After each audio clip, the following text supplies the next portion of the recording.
Currently, global geopolitical turbulence continues to intensify. For instance, the Russia-Ukraine war has dragged on for over 3 years with no end in sight. Additionally, the Palestinian-Israeli conflict has persisted for 1 year and 9 months and remains difficult to resolve. Recently, we've also observed that the war and confrontation among Israel, the US, and Iran have captured global attention, sparking concerns about the potential blockade of the Persian Gulf and the Strait of Hormuz, hailed as the world's largest energy transportation corridor.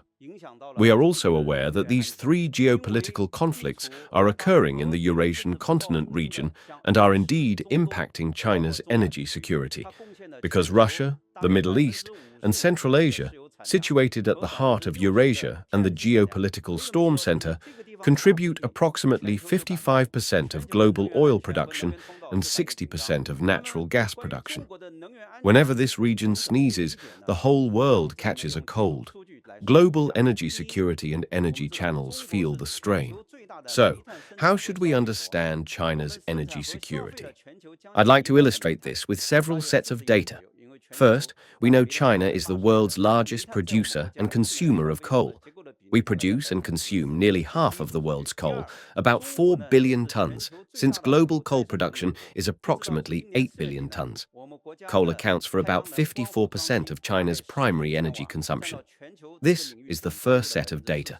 Second, China is also the world's largest producer of renewable energy. By the end of April 2025, China's installed photovoltaic capacity reached about 1,000 gigawatts, accounting for roughly 40% of the global total in this field and about 33% of China's total installed capacity. Additionally, we have developed wind power well. By the end of April 2025, our installed wind power capacity reached 550 gigawatts, representing about 45% of the global total. More importantly, we often take pride in our electric vehicles, solar panels, and so on, owing to our manufacturing capacity for new energy facilities and equipment, which accounts for about 70% globally. Therefore, after years of development, our renewable energy sector has gained an absolute competitive advantage against the backdrop of global energy transition. It can be said to be far ahead, becoming a dominant force in global energy transition and a backbone in addressing global climate change.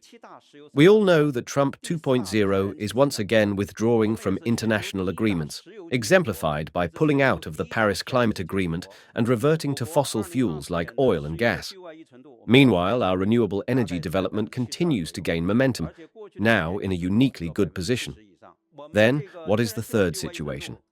China is now the world's seventh largest oil producer and fourth largest natural gas producer. We are also the world's top importer of both oil and natural gas. In 2024, China's oil external dependence ratio, termed external procurement rate, was about 72%, and it has remained above 70% in recent years. Our natural gas external dependence ratio is as high as 43%, also consistently above 40% in recent years. Consequently, while coal remains abundant domestically and renewable energy advances aggressively, energy security concerns superficially appear to manifest primarily as oil and gas supply vulnerabilities. So, what is the actual state of China's energy security? Can we truly ensure our energy security? Based on research from our institute and my own considerations, we have the following four assessments. First, our country's energy security situation can be characterized as sensitive but not fragile. In other words, our high oil import dependence makes us tense at the slightest disturbance. We are highly sensitive to external environmental changes. This is the sensitivity of our energy security, which is very high. However, our energy supply system is not fragile and is fully capable of ensuring our energy security. Why? There are several reasons.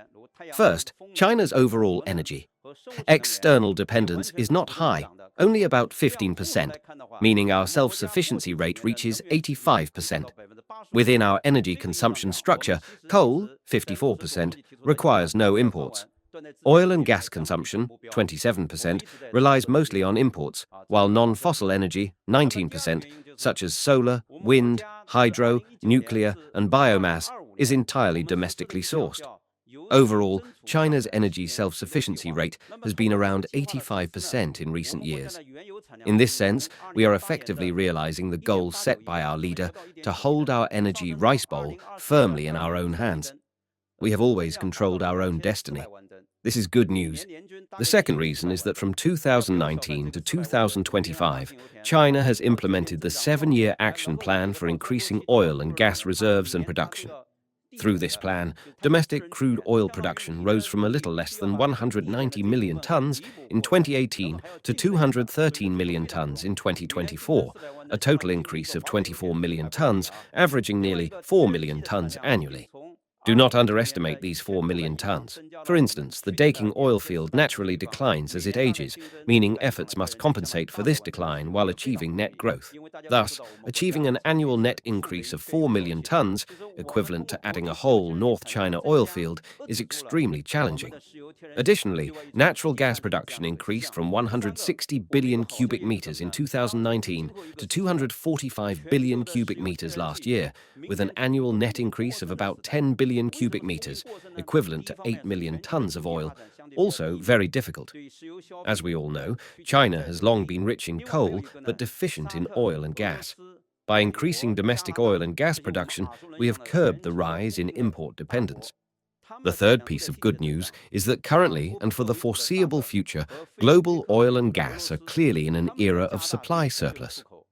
Why a surplus? First, global economic development remains relatively sluggish, reducing demand for oil consumption.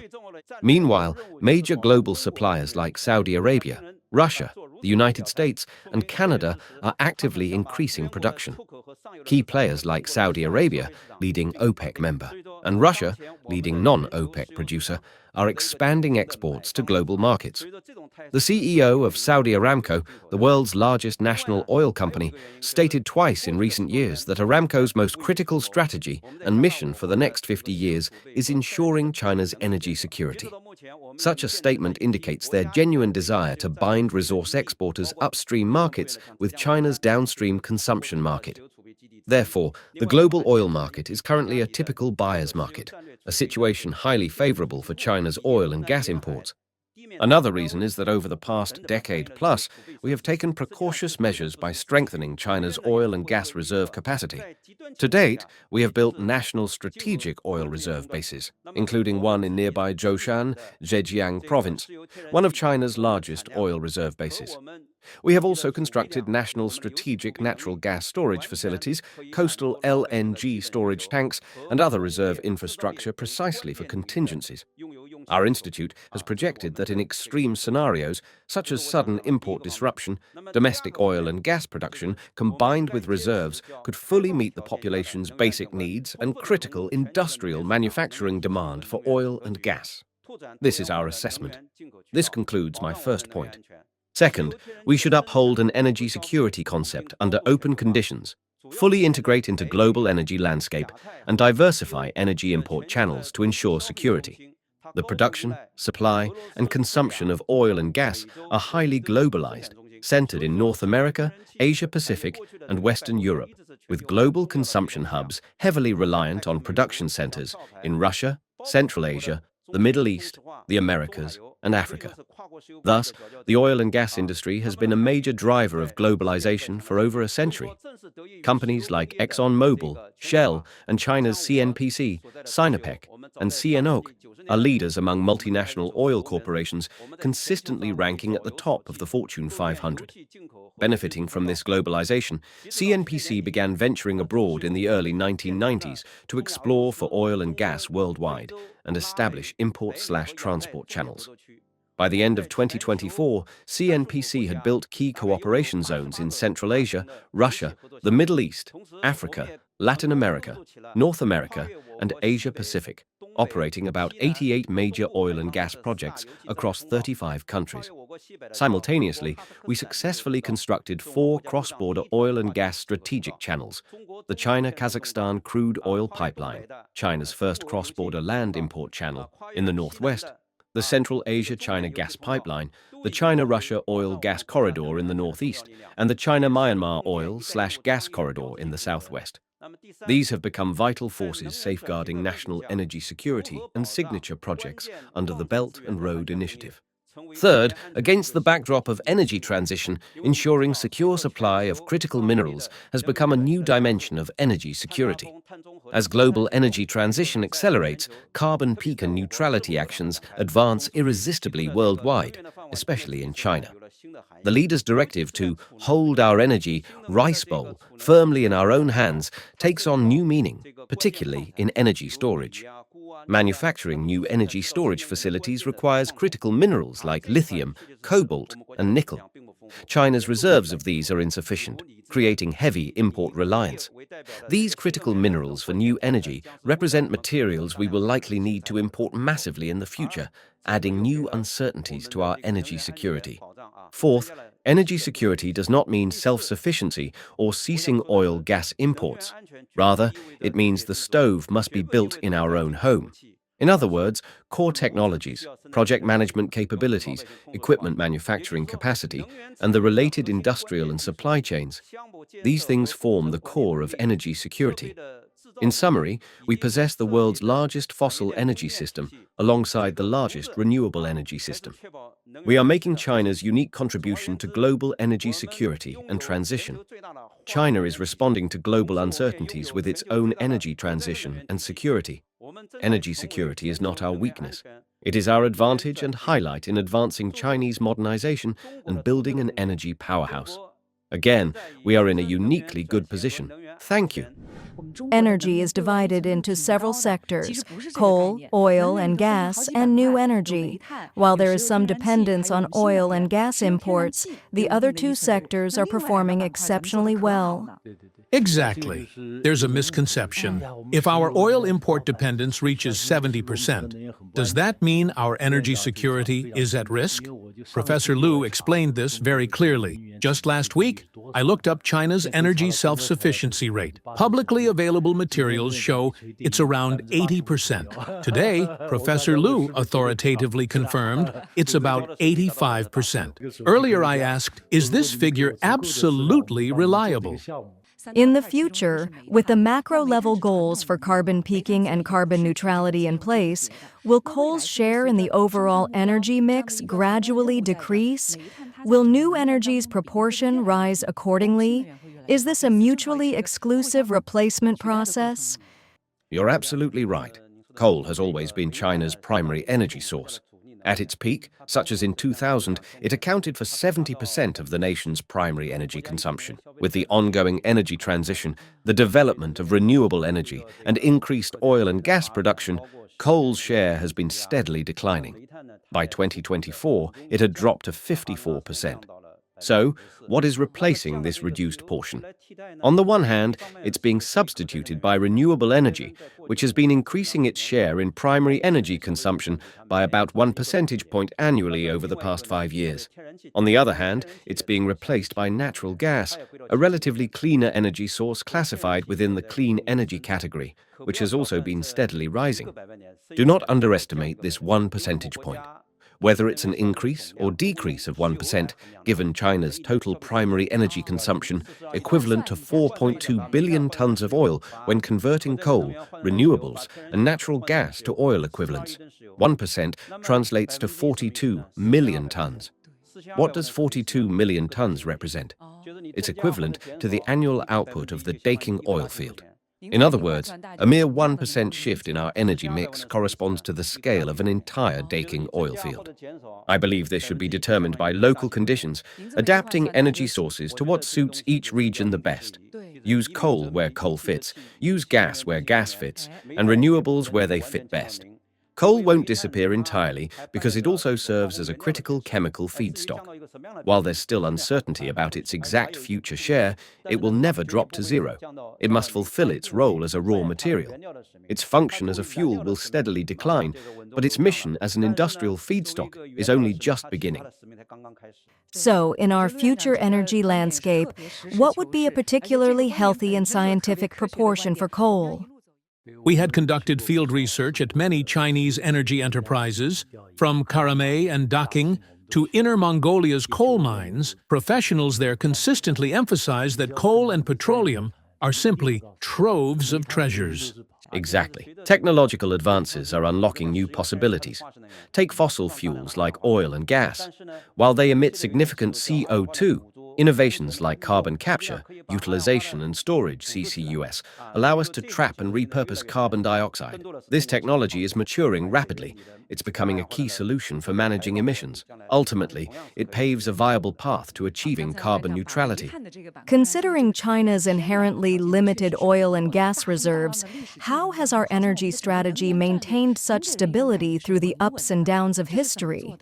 This is a great question, a profound one. Over the past decades, our nation has maintained relative stability and ensured no major energy disruptions. Energy is too crucial to allow any mistakes. Stability is paramount. Where does this stability manifest? For example, from Chairman Mao's Learn from Daqing in Industry campaign, Daqing oil field represents China's industrialization, pioneering industrialization that proved vital for China. During the reform and opening up period in the late 1970s, notably in 1978, the petroleum industry was the first sector to undergo reform. That year, we established China National Offshore Oil Corporation, CNOOC, spun off from the offshore division of the Ministry of Petroleum Industry. Later, the refining and chemical division separated to form Sinopec Group. You see, it consistently seized critical opportunities. Another example. In the 1990s, we began going global, beyond our own borders. China National Petroleum Corporation became the first centrally administered state-owned enterprise to conduct substantive overseas investments in 1993. Notice how it grasped pivotal moments. At every major historical juncture, we maintained strategic direction. The state exercises firm control over energy strategy, ensuring the ship stays its course without dramatic fluctuations. This steadiness defines this vital industry. Let me share an interesting anecdote. In 1985, I accompanied then Vice Premier Li Peng on a visit to the United States, where we conducted a study at the Rand Corporation. Rand introduced their work, and since the atmosphere was quite relaxed, Li Peng asked a light-hearted question. We have already formulated a national economic development plan, aiming to quadruple the size of China's economy by the year 2000, which is 15 years from 1985. Can you tell us how much our energy needs will increase? One of their chief scientists responded, "If you provide us with enough data, we can help you with this project." Li Peng replied, "Thank you, but I was just joking with you. We've already completed this project." On the way back, he told us in the car that this was a task assigned by Deng Xiaoping. When Deng first proposed the goal of quadrupling the economy, he directly asked Li Peng, "How much will our electricity need to increase? You must have a concrete plan." Our top decision-makers think through these issues very thoroughly. They came from a wartime background and understood that logistics always come first, and the entire energy supply is essentially logistics. We cannot pursue energy in isolation. We must diversify and fully integrate into the global energy system. The global oil and gas industry is inherently globalized. Take the United States, for example. Through the shale revolution, it achieved energy independence. At the beginning of this century, its energy import dependency was similar to China's. It relied on North America, Mexico for one part, Canada for another, Venezuela in Latin America, and especially the Middle East. That's why the US had such a close relationship with Saudi Arabia, beyond just allies. So, it's diversified. Europe, on the other hand, is inherently short of oil and gas, even less than China. A clear sign is that companies like Shell and BP, which are European, were globalized from the start. They began exploring oil and gas worldwide to address energy shortages. Shell's first fortune came from Indonesia, and BP's from Iran. They've been internationalized since the 1910s for over 100 years. In fact, our current pursuit of diversified imports and channels is about learning from and benchmarking the best international practices, but with Chinese characteristics. When we aim to develop or establish a new energy supply chain, how long does it typically take, and how much groundwork is needed to secure that market? It can be fast or slow, but it often takes 10 to 20 years. For example, our cooperation with Russia. When China became a net global importer in 1993, we started discussions with Russia about building a pipeline to export to China. But that pipeline wasn't completed until around 2007, a 14-year process. So, it requires incubation. Additionally, a cross-border energy corridor can significantly reshape relations with neighboring countries. It's a matter of energy geopolitics and international political economy. It's not just about agreements between companies, but requires state-to-state agreements at the national level. This involves a gestation period, negotiations, signing, construction, and then operation. From investment to operation, it takes at least 3 to 5 years. So, I'd say 10 to 20 years, or even longer. This also brings up a comparison between the Chinese and Western models. Look at the years it took to build an oil pipeline, from negotiation to completion. Why does Europe often end up in a lose-lose situation? As mentioned earlier, our energy self-sufficiency rate is around 85%, while Germany's is less than 40%. During Merkel's time, there were talks about energy cooperation with Russia, but a new government came to power and scrapped it, following Biden's lead to abandon it. Look at our new energy sector. Why do we lead the world in electric vehicle production and quality? It's the result of at least 4 5-year plans, spanning over 20 years. How can the West do as the Chinese model? With governments changing every 4 years, they're stuck in short-termism. Energy is a critical lifeline for a country's security. Once we set a policy and direction, we steadily work toward it, achieving and even surpassing our goals. Recently, the U.S. passed One Big Beautiful Bill Act, a lengthy 1,000-plus page bill covering many issues, but many are focused on its energy aspects. I noticed a column by Thomas Friedman in the New York Times, where he expressed frustration, saying it's like giving up on the future of new energy. We need to understand that the US Democratic and Republican parties have different approaches to energy policy, and with severe political polarization, anything Biden supports, Trump 2.0 opposes, including the Inflation Reduction Act, which is essentially a new energy support bill.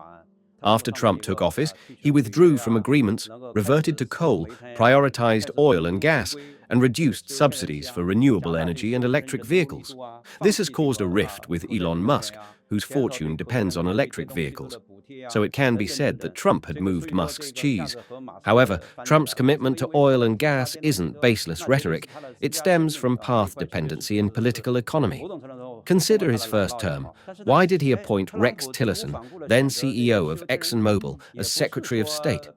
This reflects how major oil companies have long served as steadfast political backers and financiers for the Republican Party, a structural path dependency. Now, in his second term, he's named Chris Wright, CEO of Liberty Energy, as Energy Secretary. Surrounding himself with billionaire fossil fuel elites, Trump constantly hears advocacy for shale policies, touted as slashing U.S. energy costs and reviving manufacturing.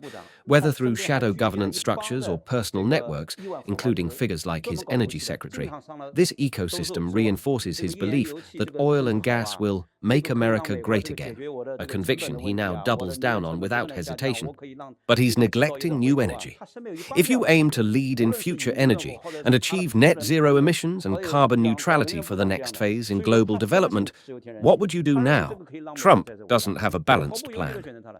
Exactly, he's not looking to the future. He's having his time at the moment, saying, I live in the present, making America great again by making American oil and gas great again. For him, making America great again means grabbing hold of oil and gas, of which the U.S. is the world's top producer.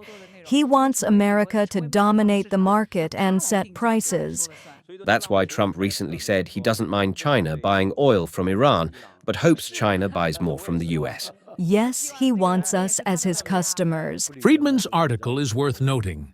He's frustrated, writing every few days about America's decline. 2 points stand out. The U.S. Congress debated the bill for 16 hours, passing it by a single vote, without a single energy expert involved. He also criticized Democrats for demonizing and eliminating traditional energy to push renewables, which fueled Trump's backlash. I feel it's a fair critique.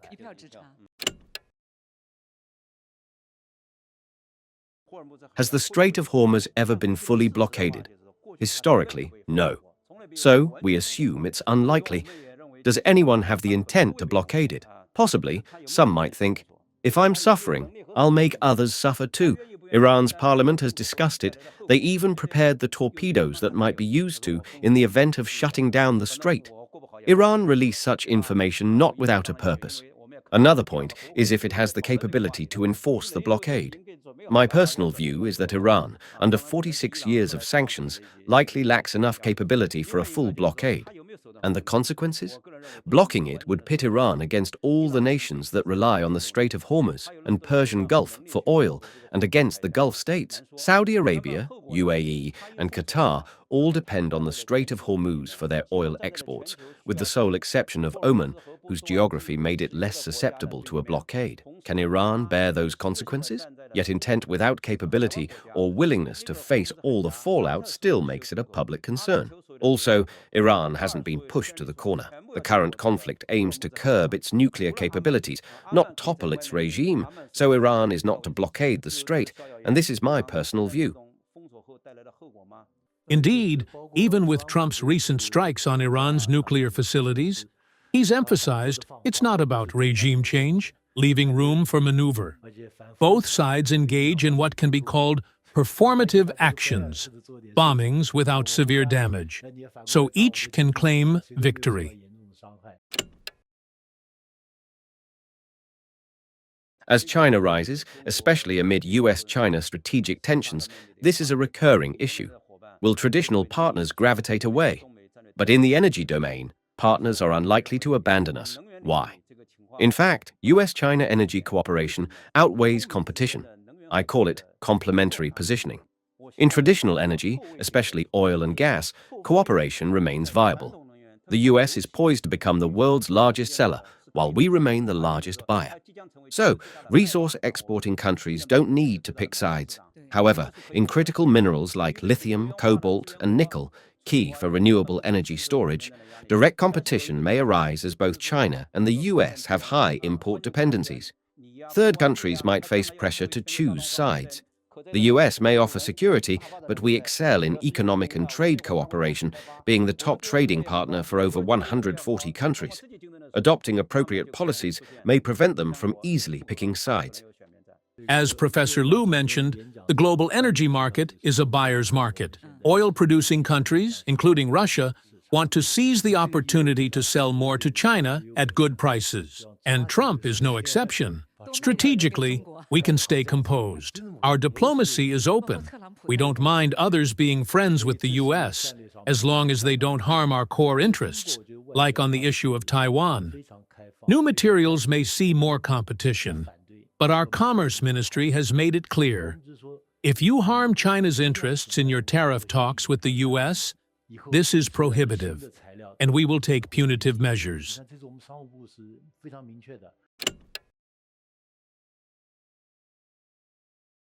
This is indeed a key issue. There's consensus on two tracks for energy security and transition. First, we can continue using oil, gas, and coal, but with carbon capture to achieve net zero emissions by storing CO2. Second, as you mentioned, we develop wind and solar energies, which are, however, intermittent, not that stable. Storage is critical to stabilize output. Both tracks, fossil fuels with carbon capture and renewables with storage, are viable. We adapt to our resources, coal where suitable, oil and gas where feasible, but we secure the foundation with storage or carbon capture. Different paths, same goal. In China, we're pursuing both tracks. Exactly. We have the world's largest fossil fuel and renewable energy systems with robust industrial chains, supply chains, and value chains. We hold both firmly with both hands, unlike the US approach, which is lopsided. The US may be winning now, but risks losing the future. That's why many in the US are writing about the risk of being overtaken by China in the next energy era. They are worried. One last question. From your explanation, will the share of oil and gas in our energy mix decline, reducing our import reliance? Between 2025 and 2030, our oil consumption will likely peak, but the golden era of natural gas is just beginning, peaking around 2035 to 2040 based on our estimates. Gas will grow while oil declines, so their combined share in primary energy will remain stable for a while. Why not leverage our position as the world's largest buyer? It's an advantageous position. Imports also strengthen trade ties with other countries.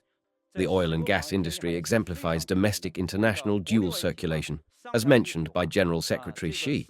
It's a global, integrated market, and our oil companies excel at this.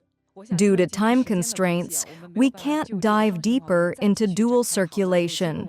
I hope we can have another session to explore our energy security strategy further so people feel confident rather than anxious.